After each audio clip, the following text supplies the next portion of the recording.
Welcome to Jamaica Magazine. Today we talk Jamaican hot beverages, a cup of joe to keep you warm during these rainy days. There's also information on the Jamaica House Fellows program. I'm Adrian Atkinson. Stick with us for those features and much more.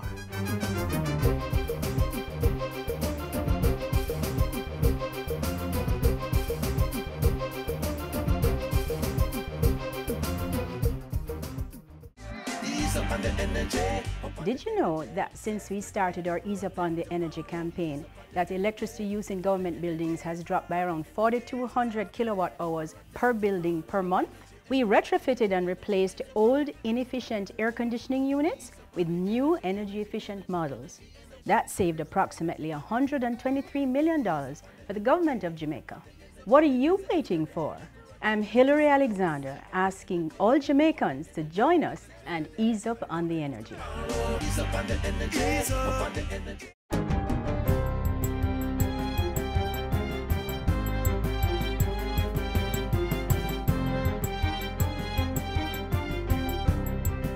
Good day, I'm Stephen McHugh and this is your GIS News for Friday, April 28. The Ministry of National Security will be strengthening its capacity to prevent criminals from benefiting from the proceeds of their illicit activities. Portfolio Minister Robert Montague says the Proceeds of Crime Act will be amended to hold persons accountable for proving the legitimacy of their wealth. The minister, who was making his sectoral presentation in Parliament, said other key pieces of legislation would be amended to support the overall crime-fighting strategies. We'll be amending the Fingerprint Act, the Firearms Act, the Proceeds of Crime Act. We also want to place predel laws under offences under the Proceeds of Crime Act. The Offensive Weapons Act, the Noise Abatement Act, and the MOCA Act is already tabled.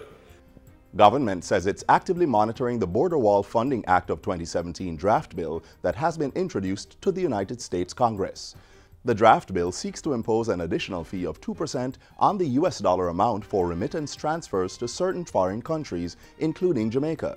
Foreign Affairs Minister Senator Kamina Johnson-Smith says the Jamaican Embassy in Washington, D.C. will begin to sensitize U.S. congressional leaders on the potential impact on Jamaica. She says Jamaica is also prepared to work with CARICOM on a coordinated approach to the matter. The minister is, however, quick to point out that no action has been taken on the draft bill, which has been referred to several committees for consideration. The Social Security Ministry is warning pensioners to be on the lookout for scammers falsely requesting their pension order books. Portfolio Minister Shahini Robinson says the scammers have been asking the pensioners to hand over their order books on the premise their pension rates have been doubled. Let me use this occasion to state that the ministry does not recall pension order books for rate increases. Pensioners who have been approached by these persons are not to hand over their books. They must report these suspicious persons to the police. Minister Robinson was making her sectoral presentation in Parliament. She indicated that the National Insurance Scheme budget had been increased to implement reform activities to protect the over 113,000 pensioners. Reform activities include the amendment of legislation to allow for actuarial reviews every 3 years, revision of all application forms, and the planned rollout of a new NIS card starting June 1. On Tuesday, the Labour and Social Security Minister broke ground for the expansion of the Stimulation Plus Early Childhood Development Centre in Kingston. The expanded facilities will make way for a 40% increase in the enrollment of children in need of early childhood intervention services.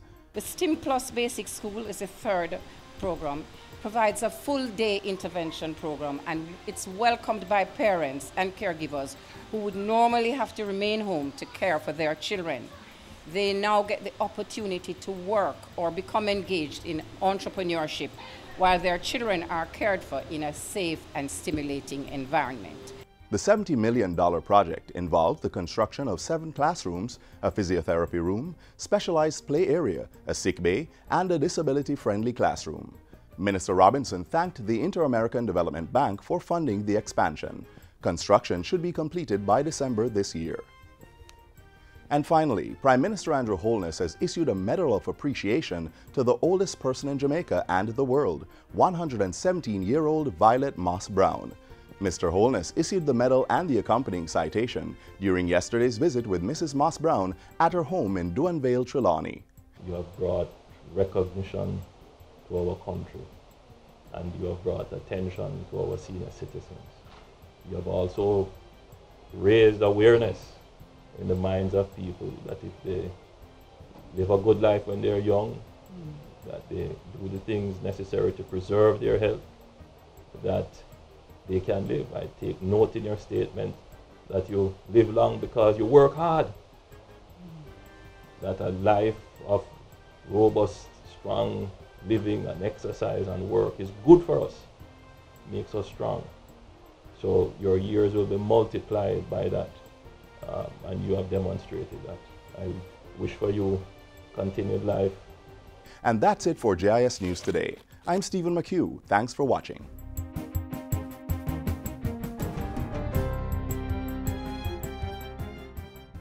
The Jamaica House Fellows Program is a brainchild of Prime Minister Andrew Holness. The program is designed to encourage young leaders to make meaningful contribution to nation building. Meet now the 8 exceptional youngsters who have been chosen as the first cohort of the distinguished program.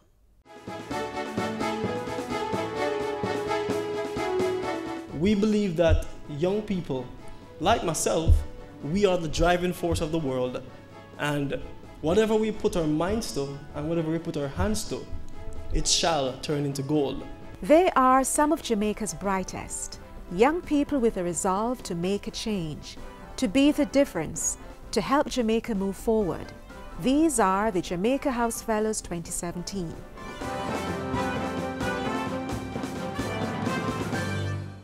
The Jamaica House Fellowship Program, launched on March 8, 2017, is the brainchild of Prime Minister Andrew Holness.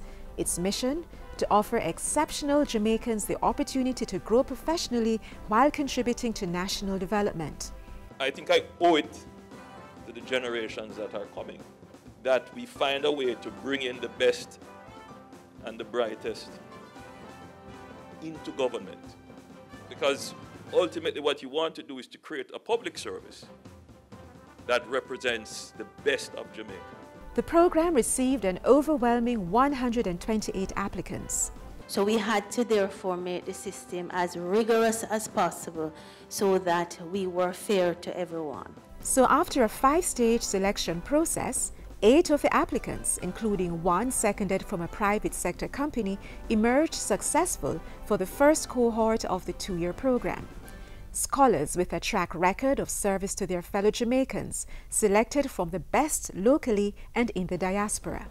It is an amazing initiative, actually. I was finishing up my degree in the United Kingdom when I saw the opportunity, and it just, I don't know how to describe it, it was just perfect. What you're doing is getting young people involved in policy making.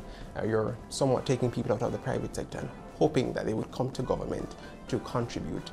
23-year-old Lavoie Cruikshank has a master's in financial economics with honors from the University of Birmingham in the UK, a program he pursued with scholarships from the UK University and Jamaica National.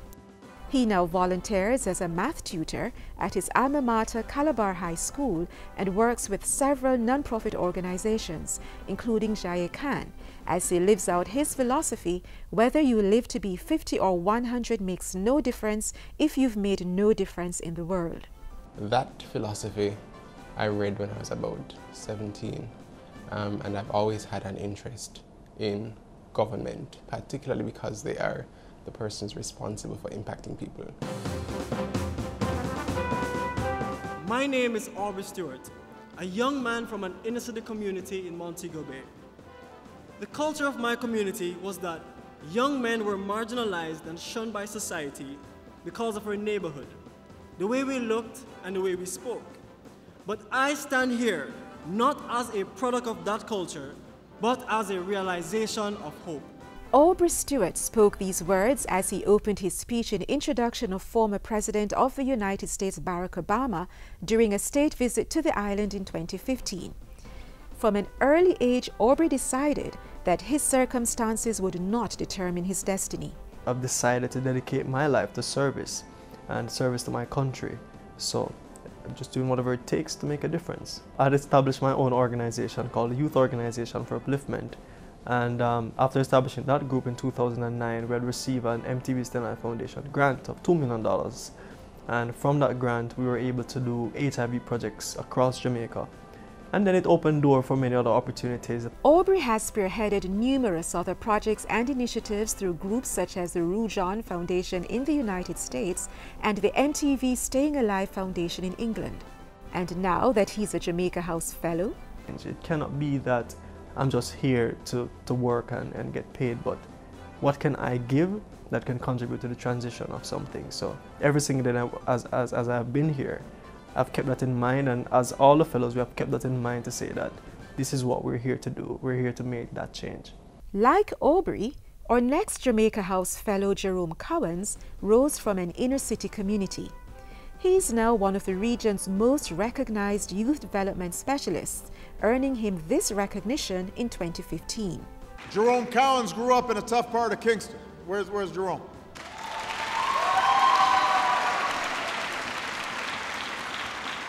When Jerome was 12, he saw a friend gunned down. When he looked at the shooters, he said, I realized that wasn't a life I wanted to live. They had expensive machinery, but they had nothing else.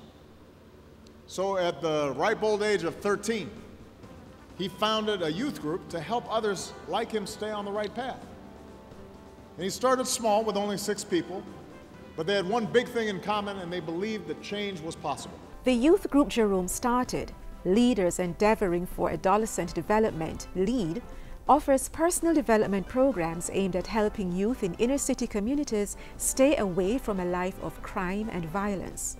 The LEAD youth group has since grown from 1 to 6 chapters in Jamaica and as far away as Colombia. His outstanding community service has earned him several honors. International standouts include becoming the first Jamaican recipient of the Nelson Mandela Innovation Award in South Africa and the Young Leaders Award from the Queen of England for his work throughout the Commonwealth. He's also the recipient of the 2015 Chevening Scholarship, through which he pursued a master's degree at the University of Birmingham in the UK. Now a Jamaica House Fellow, Jerome has high praises for the program. The mere fact that it's non-partisan, it was fair selection process, I think it's something very good for the young people of Jamaica. You're talking about reading cabinet submissions, you're talking about looking at issues. The other day I was at the airport welcoming an ambassador from Israel. No other job, I don't think, will give me these opportunities. There's nothing ordinary in the living of each day. There's a special part for every one of us to play. Our next Jamaica House Fellow, Sharona Forrester, is an all-rounder. Jamaica's Rhodes Scholar for 2016, member of the Jamaica National Senior Women's Football Team, Reggae Girls, and co-founder of the Jamaica Youth Chorale. In 10 years, I see myself as a philanthropist because that is ultimately my goal. I really want to give back, especially to youth in sports and arts, because I believe that those two institutions have molded the character that I am today. She speaks of the benefits of being on the Jamaica House Fellowship Program. There are a lot of aspiring young leaders who don't necessarily know what goes on behind the scenes. And as I always say, knowledge is power. And exposing us to this kind of environment can only be better for the country on a whole. The other female Jamaica House Fellow, Carol Samuda, shares similar sentiments about the program. One of the things it does is that it creates a pipeline for young people to be interested in that area of work, whether it's in the private sector, international development, or public sector. I think it's good to be targeted and focused in trying to attract young, creative, innovative, smart talent to public service here in Jamaica. Now a PhD candidate at George Mason University in Virginia, Carol returned to the island to join the fellowship program. She has a wealth of international working experience as an intern with the World Bank, the Inter-American Development Bank, and the Organization of American States, and a member of the Caribbean Youth Summit's founding committee. From as long as he can remember, 24-year-old Andre Silburn always had a burning interest in contributing to nation building. A lawyer by profession and former adjunct law lecturer at the University of the Commonwealth Caribbean, he looks forward to contributing to the drafting of policies as a Jamaica House Fellow. I am dedicated to the task of being a civil servant where I can serve my country in the best way I can. Always seeking to help the less fortunate, Andre is the founder of an academic bursary at his high school alma mater, Women's Boys School, and an associate of the Royal Commonwealth Society Jamaica chapter. He is a recipient of the Governor General's Award for Excellence for St. Catherine and the UWI Open Scholarship, among other awards. Charged with leading the young team of fellows is Mark Tracy. It's the first time, I think, for Jamaica where we see where you have young minds, and you know, they call us the brilliant minds of Jamaica, coming together with the policymakers and allowing the policymakers to take our recommendations and implement them as they go along. So within 2 months, I've seen that already. An experienced financial economist who has worked with the International Monetary Fund, IMF, and the Bank of Jamaica, Mark was seconded from Jamaica Money Market Brokers to the Office of the Prime Minister, where in addition to being a Jamaica House Fellow, he's Senior Economic Advisor to Ambassador Dr. Nigel Clark. I want to be in a situation where I see where I would have made an impact in terms of the development, the economic development of Jamaica, where we see, for example, the whole notion of the 5 in 4 being pushed to the next level, where we see real growth in the economy and seeing where policies that I would have helped in crafting come to light. And for the younger persons in the program that I lead, for them to learn and become the melting pot in terms of understanding all the different ministries and being a part of the overall thrust forward in terms of leadership in the country. The 8th Jamaica House Fellow, Christopher Graham, now a doctoral candidate at the University of Massachusetts in Boston, will soon join the program. A policy and governance professional, Christopher has worked on several projects mapping the 20th century economic and commercial history of Jamaica and the wider Caribbean. Christopher strongly believes in giving back to the country and sees the Jamaica House Fellowship Program as a great opportunity to be exposed to public service. This first cohort of Jamaica House Fellows is highly trained in the areas of management, politics, economics, and law, but the next selection in 2019 will seek to reflect other areas of expertise.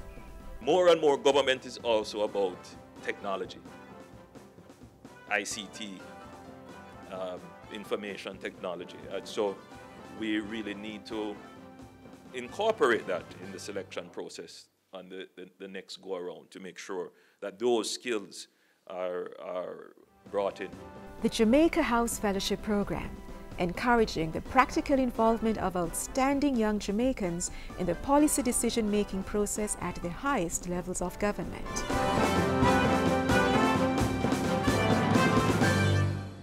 The European Union, EU, has been a long-standing partner of Jamaica. The EU has funded several local projects both in the urban and rural areas. See now how the Union is providing support to the justice sector. The European Union is committed to promoting and protecting human rights of all people because we believe that respect for human rights is essential for stable democracies and sustainable development, including economic betterment. This commitment underpins all we do in Jamaica and countries where we work. This is why we continue to support the justice sector in Jamaica.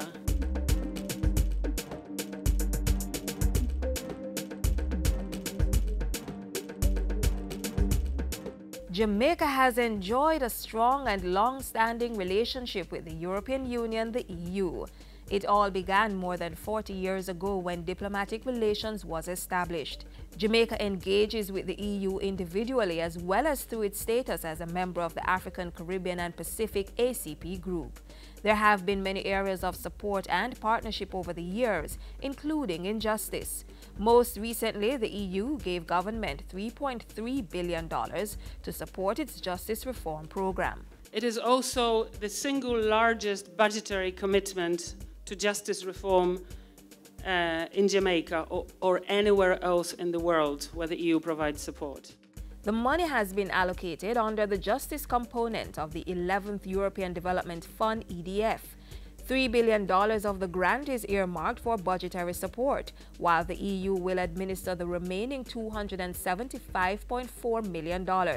Half of that amount will fund technical assistance interventions, and the remainder will allow civil society organizations to support access to justice, with an emphasis on vulnerable groups. I certainly want to thank Ambassador MW for the tremendous participation of the European Union and her grant this time. Let me tell you, Ambassador, we are going to give you value for your money. This funding is more than half of government's budget requirement to advance the justice reform program up to the year 2020. And certainly, Ambassador, over the next few months, you'll be very busy, because we'll be inviting you around the different parishes to open justice centers. Every parish will have a justice center. Jamaica now stands on the cusp of a watershed year in the justice system, with several projects set to be undertaken as a result of this allocation. These will include the rollout of audio, video, and transcription technologies in the courts island-wide, a Know Your Rights public awareness campaign, and expansion of the restorative justice program in 1,000 schools, with the assignment of at least 3 trained and certified restorative justice facilitators in each institution. A restorative justice office will also be established in each parish to coordinate school and community programs and provide support to local courts. Other targets include a recruitment drive for justices of the peace, strengthening of the Justice Training Institute's capacity to plan and execute training programs, and an intensive training program for 10 selected NGOs to improve their operational effectiveness and service delivery to target populations. The activities are expected to enhance the justice system's efficiency and facilitate greater access at the community level, streamline restorative justice interventions, treat with children in conflict with the law in accordance with international conventions, and reduce the backlog of court cases. This is an example of the EU's ongoing, tangible, and substantial support to Jamaica. The European Union's provision to the justice sector makes a substantial difference to the pace and success of the country's development. So we're not here just to provide funding, but we're here to share experiences and to learn from you how we can better assist you, but how we can also be better at the work that we do inside our own countries.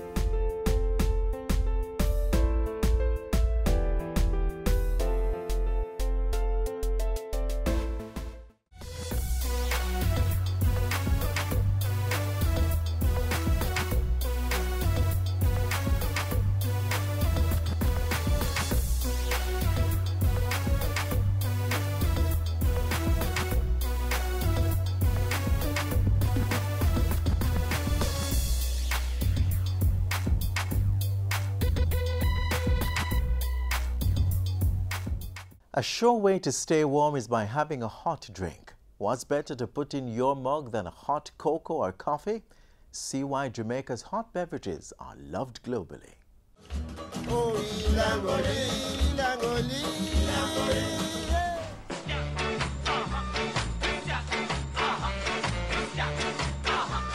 Whether your delight is tea, coffee, or maybe cocoa, Jamaican value-added producers have carved out a reputation for delivering only the best. Jamaica is known for its lush landscapes, revered for its music, celebrated for its track stars, and the world is hooked on our coffee. And it's hardly surprising. The species of choice in the Jamaican coffee industry, Arabic coffee, is widely accepted as producing the far superior cup. And Blue Mountain is the brand best loved by coffee connoisseurs from near and far, commanding high prices wherever it's sold.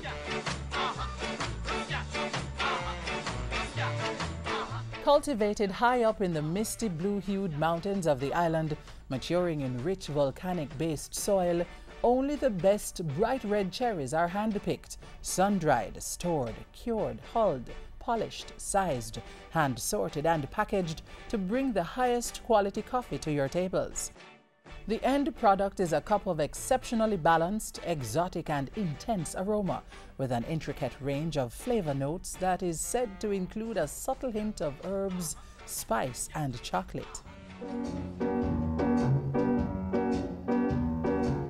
Let's take a tea break. Authentic, Jamaican, instant, Salada teas are among a thriving tea market that bags flavors familiar to most people and countries, mixed in with some distinct Jamaican blends.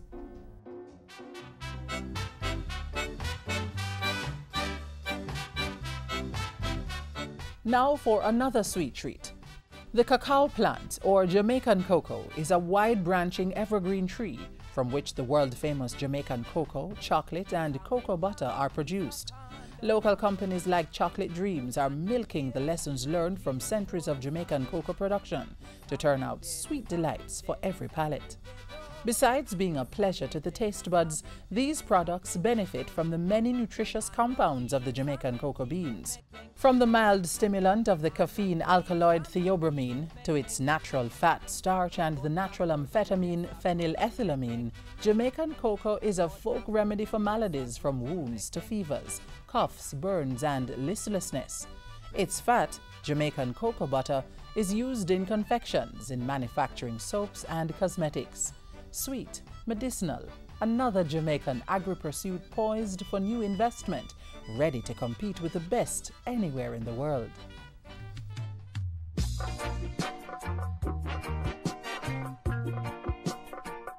So, what's your delight?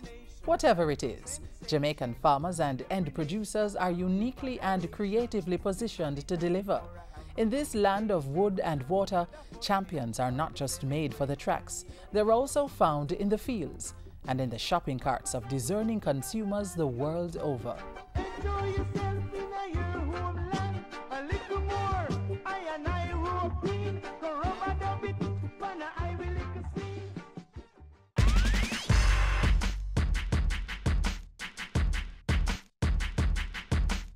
According to the United Nations, every day some 6,300 people die as a result of occupational accidents or work-related diseases. There are about 317 million occupational accidents per year, and many result in extended absences from work. The International Labour Organization's campaign for the 2017 World Day for Safety and Health at Work focuses on the critical need for countries to improve their capacity to collect and utilize reliable occupational safety and health (OSH) data. In Jamaica, the Industrial Safety Section, commonly referred to as the Occupational Safety and Health Department, is the department with responsibility to monitor and enforce the requirements of the Factories Act and its accompanying regulations for occupational safety and health in Jamaica. On April 4, the Ministry of Labour and Social Security was successful in tabling the new safety and health legislation entitled the Occupational Safety and Health Act 2017. It will cover all areas of economic activity on enactment. A national occupational safety and health culture is of importance if the country is to become the place of choice to live, work, raise families, and to do business.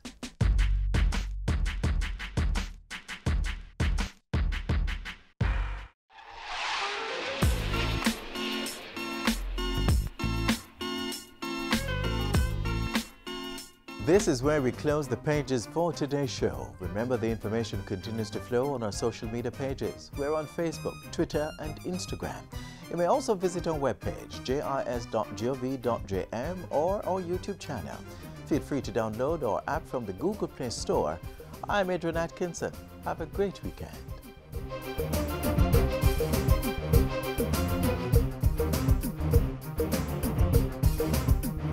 This has been a production of the Jamaica Information Service, the voice of Jamaica.